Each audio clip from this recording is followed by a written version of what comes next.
Nollywood actress Destiny Etiko has come out to reveal why she cut ties with her adopted daughter. Sorry, I can't say. I try to keep it. I try because I love her.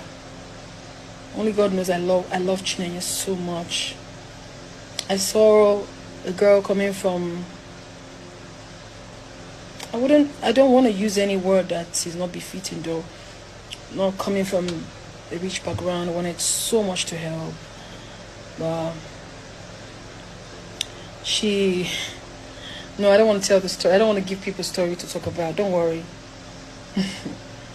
Don't worry. But I say to God, if I meant well for her, I've always meant well for her. Be the judge of that. If I never meant well, let it never be well with me.